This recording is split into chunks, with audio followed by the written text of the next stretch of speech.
दुख के खाट में पड़े हो, किस चीज का अहंकार करते हो? शुद्ध बुद्धि रखो, होश रखो।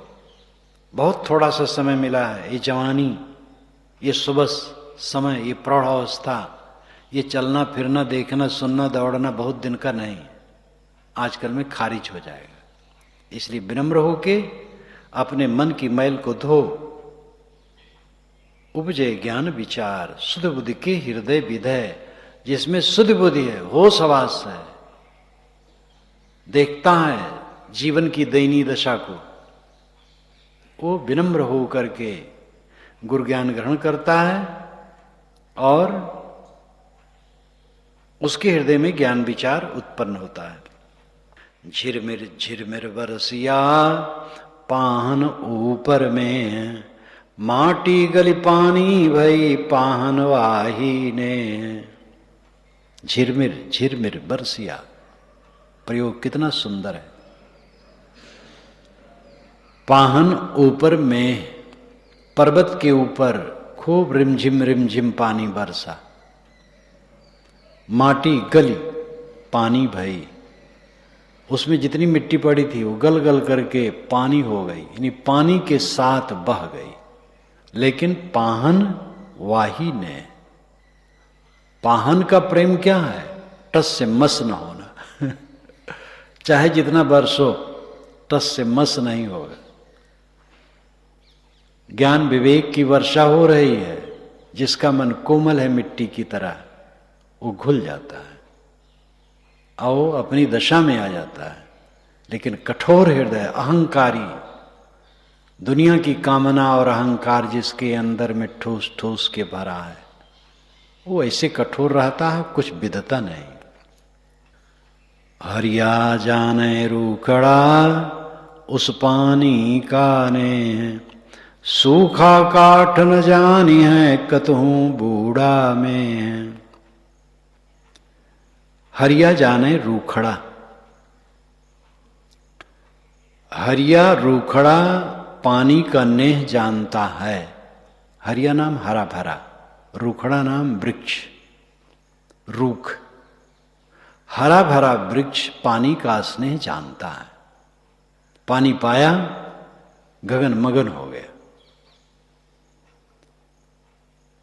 सूखा काट न जानी है कितहूं बूढ़ा में, कितने मेह में बूढ़ा हो, कितने जल में सूखी लकड़ी डूबी हो, वो पानी से लाभ लेगी? कुछ नहीं लेगी। हरा पेड़ पानी से लाभ ले सकेगा। जिसके मन में कोमलता है वो ज्ञान ग्रहण करेगा। कोमल आदमी तो अनाड़ी से भी रास्ता लेता है, अपने विरोधी से भी प्रेरणा लेता है।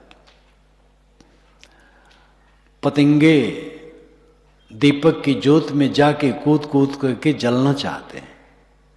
कोई दयालु व्यक्ति पर्दा बांध दिया और पतंगे उसमें कूदने नहीं पाए, तो कितना उपकार है। मान बढ़ाई की आग में हम जल रहे हैं और कोई दयालु व्यक्ति हमारी बुराई करे और लोग हमसे विदक चाहें और मान बढ़ाई हमें न दें, कितना हमारा उपकार है। जो हमारी बुराई करता हमारे ऊपर बड़ा दयालु है, बड़ी कृपा करता है। हम मान बढ़ाई में जल रहे थे, वो बचा रहा है मानो। ये सीख लो, ये वृत्ति बनाओ, तब शीतल होगे। नहीं तो जो आपको बुरा कहेगा उससे जलना शुरू करोगे। वो तो अपने कबाड़ में जल ही रहा है, आपो जलो। जो किसी की बुराई करता है वो अपने कबाड़ में जल रहा है और हम उद्वेगित हो गए तो हम भी जल रहे हैं। कमजोर आदमी दूसरे की बुराई करता है, दूसरे की आलोचना में डटा रहता है, दूसरे की निंदा करता है, उसका हृदय जलता रहता है। अब उस प्रतिक्रिया में हम भी जलने लगे तो वैसे साहब ने कहा वो तो ऐसा ही हुआ। तू मति हो अयान, वो निर्गुणिया तय गुणवंता मत एक में शांत। पशुआ सो पालो परो, रहो रहो हिया न खीजे।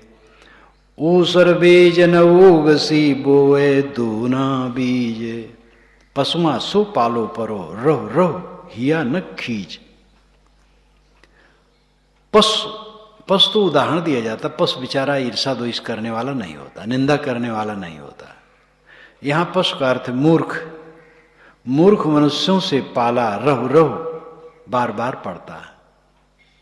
रहु रहु का मतलब बार बार, लेकिन हिया न खींच, सच्चे साधक के हृदय खींचता नहीं है। दुर्जन दुनिया में बहुत हैं, मूर्ख बहुत हैं, ज्ञानी कहलाने वाले 60 बहुत हैं, समझदार कहलाने वाले 60 बहुत हैं, साधु वेश में भी 60 हैं, गुरु नामधारी में भी 60 हैं, कहीं भी 60 हैं। जो अपनी रहनी गहनी में नहीं है, शीतल नहीं, वो 60 है। और उनके बीच में बारंबार संजोग पड़ेगा, लेकिन विवेकवान हिया न खींच, उनका हृदय खींचता नहीं। कोई कुछ कह दे, कोई हर्ज नहीं, कह दिया अच्छा किया। पशुआ सो पालो परो रहु रहु हिया न खीजे, ऊसर बीज न उगसी बोए दूना बीजे। ऊसर जमीन में दुगना बीज डाल दो तो कुछ उगने वाला है, दुगना नहीं 10 गुना डाल दो कुछ नहीं उगेगा। इसी प्रकार जिनका हृदय निर्मल है, उसमें किसी प्रकार का क्षोभ नहीं हो सकता है। कबीर चंदन के भिरे नीम भी चंदन होए, बूढ़ो बांस बड़ाई आयो जनि बूढ़ो कोए। कबीर साहब कहते हैं कि अगर चंदन से सट जाए नीम का पेड़, तो नीम का पेड़ भी चंदन हो जाएगा। ये कहानी के लिए है, समझाने के लिए। लेकिन बांस अपनी बड़ाई में बूढ़ गया, वो चंदन के पास है तो भी चंदन नहीं होता। नीम में पोलापन नहीं है, नीम में गांठ नहीं है, नीम में रस है। बांस में रस नहीं है, पोलापन है और गांठ है। इसलिए चंदन की सुगंधी उसमें बेचती नहीं है। और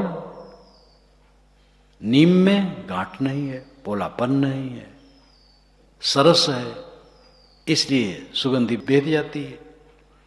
इसी प्रकार जिनमें गांठ अहंकार है, पोलापन कपट है, नीरस भक्तिहीनता है, आर्द्रता नहीं है, कोमलता नहीं है, स्निग्धता नहीं है, वो सत्संग में कितनों दिन रहे मूर्ख का मूर्ख। कबीर लहरी समुद्र की मोती बिखरे आए, बगुला परख न जानई हंसा चुन चुन खाए। कबीर साहब कहते हैं लहरी समुद्र की, समुद्र में लहर आई और समुद्र ने अपने लहर द्वारा मोती को किनारे लाके बिखेर दिया और हंस चुन चुन के खाने लगे। और बगुले मूर्ख वो कीड़े खा रहे हैं, मोती को नहीं खा रहे हैं। ये भी समझाने के लिए है। समुद्र के लहर से मोती बाहर नहीं, लहर के जोर से मोती बाहर नहीं आता है, उसको नीचे घुस करके ही लेना पड़ता है। और हंस मोती नहीं चुगता है, वो तो कहानी समझाने के लिए है, मोती पचा भी नहीं पाएगा। समुद्र है सत्संग, लहर है उसके निर्णय वचन। सत्संग में निर्णय वचन की लहर उठी और ज्ञान की मोती बिखर गए, तो जो हंस हैं, सारग्राही हैं, विवेकी हैं, वे उसको ग्रहण करके कल्याण करेंगे। और बकुले हैं, वे सुनेंगे भी तो कहेंगे अरे बेकार की बात करते हैं, समझ में नहीं आता है जो ये कहते हैं। तो बकुले नहीं सुधर सकते। सुखदेव सरीखा फेरिया तो को पावे पारे, बिन गुरु निगुरा जो रहे पड़े 84 धारे। इसमें कहानी है। सुखदेव सरीखे लोग को विष्णु भगवान ने अपने दरवाजे से घुमा दिया, तो बिना गुरु के कौन पार पा सकता है। कहानी है कि विष्णु भगवान अपने गद्दी पर थे, सुखदेव गए तो सुखदेव को कहा कि मत यहां है, वो निगुरा है। तब उन्होंने गुर किया, तब वे गए। ये कहानी समझाने, ये भी समझाने के लिए है। मतलब है कि तुम गुरु की शरण में नहीं जाते हो, गुरु का बोध नहीं ग्रहण करते हो, विनम्र नहीं होते हो, कैसे कल्याण होगा। कंचन मेरु अर्पही अर्पय कनक भंडार, कहें कबीर गुरु बेमुखी कबहु न पावे पारे। सुमेरु पर्वत के समान कंचन अर्पित करो। भारतीय साहित्य, पुराने धार्मिक साहित्य में सुमेरु पर्वत का बड़ा वर्णन है। सुमेरु पर्वत इतना ऊंचा है कि जिसकी कल्पना कोई कर ही नहीं सकता, और सोने का है, ऐसा कुछ नहीं है, ये भी केवल कहानी है। साहब कहते सुमेरु पर्वत के समान इतना ऊंचा कोई सोना दान करे और कनक का भंडार अर्पित करे, लेकिन बिना गुरु के ज्ञान नहीं होगा और मन सागर से पार नहीं होगे। दान पुण्य ठीक है, पहले तो दान पुण्य सेवा भक्ति से चित्त शुद्ध होगा और फिर तब गुरु का ज्ञान पाओगे, तब शोक सागर से मुक्त होगे। साकट का मुख बिंब है निकसत बचन भुवंग, ताकि औषध मौन है विष नहीं व्यापे अंग। साकट का मुख बिंब है, बांबी, बांबी से सांप निकलता है। क्रूर हृदय, कठोर हृदय के मुंह से कटु वचन निकलता है। यहां साकट का अर्थ यह नहीं कि जिसने दीक्षा नहीं ली हो, और जितने दीक्षा लिए हुए हैं सब बड़े शुद्ध बुद्ध हो गए हैं। अरे दीक्षा तो छोड़ दो, साधु वेश धर करके वर्षों बिता देते हैं और वाणी शुद्ध नहीं निकलती, तब क्या कहा जाए। साकट का लक्षण है कठोर वचन कहना और कठोर बर्ताव करना। सांप बांबी से निकलता, बांबी से सांप निकलता है। क्रूर हृदय आदमी का मुख बांबी है, उससे कठोर वचन निकलता है। उसकी औषध क्या है? ताकि औषध मौन है, विष नहीं व्यापे अंग। मौन हो जाओ, विष नहीं व्याप। मौन बाड़ी से नहीं, केवल मन से भी। मौन का अर्थ नहीं कि जबान से न बोले, मन भी न बोले। कोई हमें गाली दिया और हम गाली नहीं दिए और मन में प्रतिक्रिया नहीं है, रिएक्शन नहीं है, तब मौन है। और ऊपर तो मौन है, अंदर अंदर धुने हैं उसकी बुराई में, अब मार जल रहे हैं, तो मौन कहां हुआ? अंदर बाहर मौन। उसकी समझ वैसे, वो तो दीन है बेचारा, दया का पात्र है। जो उलझा है, कटु कहता है, असभ्य शब्द कहता है, जिसमें शीतलता नहीं है, उद्वेग है, वो क्षमा दया का पात्र है। बड़ा दीन है बेचारा, उसको हम क्षमा कर दें, अपना शीतल है। साकट कहा न कही चले, सुनहा कहा न खाए, जो कौआ मठहगी भरे तो मठ को कहा न साए। साकट आदमी क्या नहीं कहता है? साकट नाम उद्दंड। दीक्षा न लिए हो साकट, ये मैं नहीं मानता हूं। उद्दंड, कामना क्रोध में डूबा हुआ आदमी। वो साधु वेशधारी भी हो सकता है साकट, तब गृहस्थ भगत के लिए क्या कहना? दीक्षा लिए हो, दीक्षा ना लिए हो, भगत हो, साधु हो, बुढ़ा गया हो साधु दशा में, लेकिन वो साकट है जिसके हृदय में कोमलता नहीं, निष्कामता निर्माणता नहीं, वो साकट है। ऐसा साकट क्या नहीं कह देता है मुंह से? उसके मुख से जो बात नहीं निकली वही आश्चर्य है। सुनहा कहा न खाए, स्वान क्या नहीं खा लेता है? कितना गंदा आहार। जो कौआ मठा की भरे, मठ को कहा न साए। कौआ मंदिर में गया और टट्टी कर दिया, तो मंदिर की प्रतिष्ठा नहीं घटेगी। कौआ मूर्ख है, वो नहीं समझता। अगर विवेकवान को कोई विवेकवान की निंदा करे, कटी कटी बात कहे, विवेकवान का क्या नुकसान है? वो अपना जल रहा है, अपना पतन कर रहा है। साकट सूकर कुकरा तीनों की गति एक, कोटि जतन पर मोधे तो न छाड़े टेक। साकट यानी अहंकार कामना में डूबा व्यक्ति। सूकर सुअर और कुंवर कुकर, तीनों की गति एक है। कोटि जतन परमोधीय, करोड़ों जतन से इनको बोध दो, परमोधीय नाम उपदेश करो, तो न छाड़े टेक, तो भी अपना टेक नहीं छाड़ते। सुअर को कितना समझाओ वो गंदगी में जाएगा।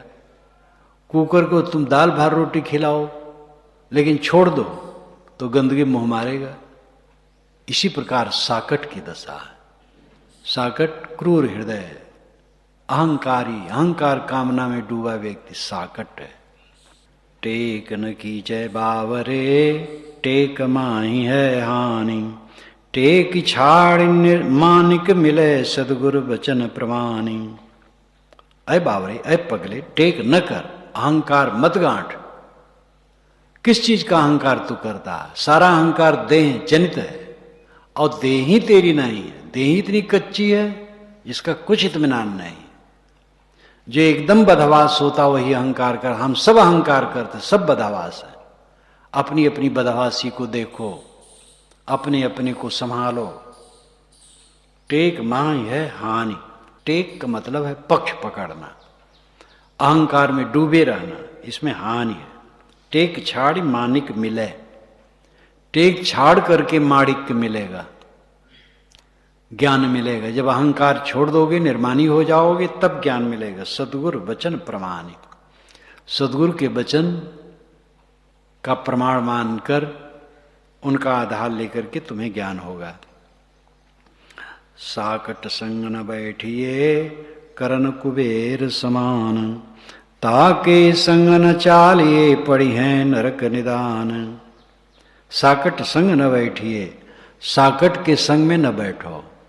ध्यान देना, मैं कई बार कह चुका हूं, साकट का यह रूढ़ अर्थ है कि जो गुरु से मंत्र दीक्षा न लिए हो साकट है। ये अर्थ में बिल्कुल नहीं मानता हूं। साकट वह है जो अहंकारी है, कामना में डूबा है, अविवेकी है। और दीक्षा ले लिए तो साकट नहीं है। अब अहंकार गांठे बैठे हैं। जो दीक्षा नहीं लिए उसको हे समझते हैं और अपना दीक्षा ले लिए हैं, भगत बन गए हैं, साधु हो गए हैं। और साधु होते तो बुढ़ा गए हैं, तो भला साकट हो सकते हैं? मिथ्या दंभ है। जब तक अहंकार कामना हम साकट है। ऐसे साकट के संग में मत बैठो। अहंकार कामना में डूबे हुए व्यक्ति की संगत मत करो। करण कुबेर समान, वो दानी करण और कुबेर के समान हो तो भी मत बैठो। ताकि संग न चाली बुढ़िए नरक निदान, पढ़िए नरक निदान। अहंकारी व्यक्ति का साथ करोगे कल्याण नहीं होगा, पतन होगा। साकट सन का जेवरा भीजे सो कर राय, दो अक्षर गुरवाहिरा बांधा जमपुर जाए। साकट सन का जेवरा है। अहंकारी आदमी सन की रस्सी है, भीजे से कर रहा है। पानी में जितना भीगेगा उतना वो खड़ा होगा। मोह ममता में जो कुछ उसको मिलेगा अहंकार बढ़ता चला जाएगा। हमें किस चीज का अहंकार होता है? घर मिला है, धन मिला है, पत्नी मिली है, पति मिला है, बच्चे मिले हैं, पद मिला है, तनख्वाह अच्छी है, खेत अच्छा है, फसल अच्छी है, महंत हो गए हैं, गुरु बाबा हो गए, मठ बड़ा है, प्रचार बड़ा है। यही कुल का तो अहंकार है। ये कुछ एको रहने वाला है? किसी के साथ रहा है? कोई गृहस्थ और मठाधीश ये सब लेकर के गए हैं? किस चीज का अहंकार है? ये दुनिया के कूड़े कबाड़ का अहंकार है। तो जितने इसमें जुड़ोगे, अपने मिलाओगे, उतने कर्राओगे, ऐंठोगे और जलोगे और मरोगे, पीड़ित होगे। 2 अक्षर गुरु बाहिरा बांधा जमपुर जाए। गुरु, ये 2 अक्षर है। 2 अक्षर का शब्द गुरु है। ये गुरु के बिना, गुरु के निर्देश बिना, गुरु के उपदेश को ग्रहण किए बिना जमपुर में बांध के जाओगे। जमपुर है वासना। जो गुरु उपदेश नहीं मानता वो क्या होता है उसके मन में? क्रोध में जलता है, काम में जलता है, मोह में जलता है, ईर्ष्या में जलता है, प्रतिक्रिया में जलता है, चिंता में जलता है, शोक में जलता है। गुरु ज्ञान नहीं ग्रहण करता है तो अंदर अंदर जलता है। यही जमपुर में बंद करके जाना है। कबीर साकट की सभा तू मति बैठे जाए, एक गुआड़े कदी बड़े रोज गदहरा गाए। कबीर साहब कहते साकट की सभा में दौड़ करके मत जा। कबीर साकट की सभा तू मत बैठे जाए। साकटों की सभा में तू जाकर के मत बैठ। सत्संग विरोधी, विवेक विरोधी, साधना विरोधी, अहंकारी, कामना में डूबे हुए प्रपंची लोगों के बीच में मत जा। एक गुआड़े गदि बड़े रोज गदहरा गाय। रोज नील गाय, गदहरा गधा, गाय गाय, गाय हो, गधा हो, नील गाय हो। एक गुआड़े एक गौशाला में हो, गदि बड़े। वो गदरत्ती मारेंगे, एक दूसरे को मारेंगे, सींग से मारेंगे, पैर से मारेंगे। तो ऐसे कुसंग में मत पड़ो, अच्छी संगत में रहो। संगत सोई बिगूर चई, जो है साकट साथ है। कंचन कटोरा छाड़ी के सनहक लीनी हाथ है। संगत सोई बिगुर चई, जो है साकट साथ। अगर दुष्टों की संगत है, दुर्जनों की संगत है, अहंकार कामना में डूबे व्यक्तियों की संगत है, कुटेव में चलने वाले, गलत मार्ग में जो कमर कस करके चलने वाले लोग हैं, उनकी संगत में पड़े हो तो बिगुरचई, उलझोगे। कंचन कटोरा छाड़ के सनहक लेनी हाथ। इसीलिए विवेकवान ने सोने का कटोरा फेंक दिया और हाथ में सनहके ले लिया। मिट्टी का बर्तन, हमें सोने के बर्तन नहीं चाहिए, मिट्टी के बर्तन में खा लेंगे, लेकिन कुसंग में नहीं पड़ेंगे। धनी मानी लोग हैं, सोने के बर्तन वहां मिलेगा खाने के लिए, लेकिन हम उसको नहीं चाहते हैं। सज्जन है, उनके पास सनहकी है, मिट्टी का पात्र है, उसमें भोजन कर लेंगे, सोने के बर्तन में नहीं करेंगे। हमें अच्छी संगत चाहिए, शीतलता चाहिए, दुनिया के ऐश्वर्य से शांति मिलने वाली नहीं है। आंखों देखा घी भला, ना मुख में ला तेल, साधु सो झगड़ा भला, ना साकट सो मेल। एक एक बात हृदय को बेच देने वाली अद्भुत अद्भुत बात। आंखों देखा घी भला, साहब कहते खाने के न मिले, देखने मिल जाए घी तो अच्छा है, मुंह में तेल डालना अच्छा नहीं है। इसका मतलब नहीं कि तेल का खंडन है, तेल समय से ठीक है, तो कहानी बात समझाने का तरीका है। मुख में डाला हुआ तेल अच्छा नहीं है, घी देख लेना भर अच्छा है। ये उदाहरण हुआ।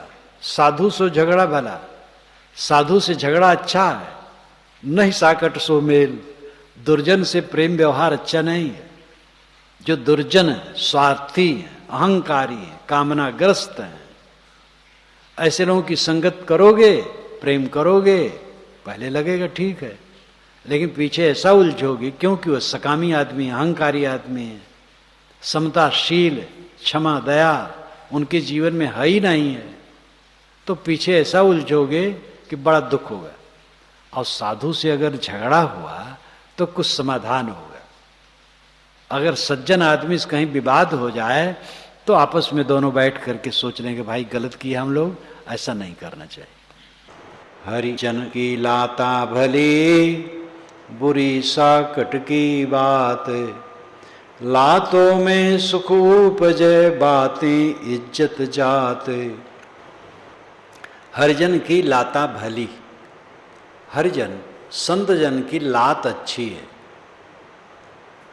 संत जन ज्ञानी जन पैर से मारें तो आपका कल्याण है। बुरी साकट की बात, मूर्ख आदमी अज्ञानी आदमी की बात बेकार है, उसकी अच्छी चर्चा भी बेकार है, उसमें मत फंसो। लातों में सुख उपजे बाती इज्जत जात, संतों की लात खाने से तुम्हें सुख मिलेगा और अज्ञानियों की बात में तुम्हारी इज्जत जाएगी। इसलिए अज्ञानियों से दूर रहो और संतों की शरण में लगो।